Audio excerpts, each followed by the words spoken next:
আসসালামু আলাইকুম।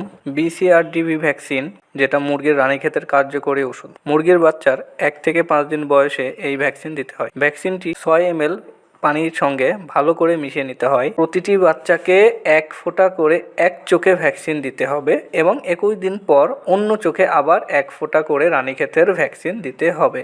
6 ml পানিটা আপনারা পাবেন না, ফার্মেসি থেকে 9 ml এর একটি বোতল পাওয়া যায়, এটা আমার হাতে দেখেছেন। এই বোতল থেকে 3 ml পানিটা আপনারা ফেলে দেবেন। বাকি 6 ml এর সঙ্গে রানীক্ষেতের ভ্যাকসিনটা ভালো করে মিশিয়ে প্রয়োগ করবেন।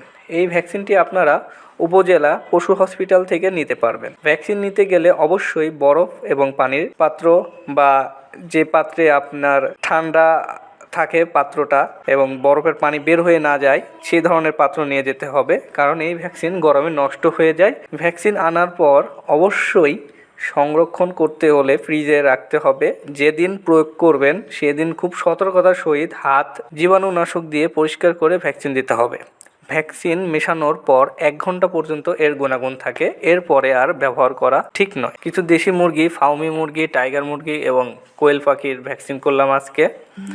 আর মুরগি দিয়ে কিছু দেশি মুরগি ফুটিয়েছিলাম, সেই মুরগিগুলোকে আজকে ভ্যাকসিন করে দিলাম একসঙ্গে, যেহেতু ওদের একসঙ্গেই ডিমগুলো সব ফুটে বের হয়েছিল। মুরগির বাচ্চা এমনি চঞ্চল একটু বেশি হয়, এক এক করে ধরে নিয়ে 1 ফোঁটা করে এগুলোকেও আমরা রানীক্ষেতের ভ্যাকসিন দিয়ে দেব। তো আজকে এ পর্যন্তই, সবাই ভালো থাকবেন। আসসালামু আলাইকুম।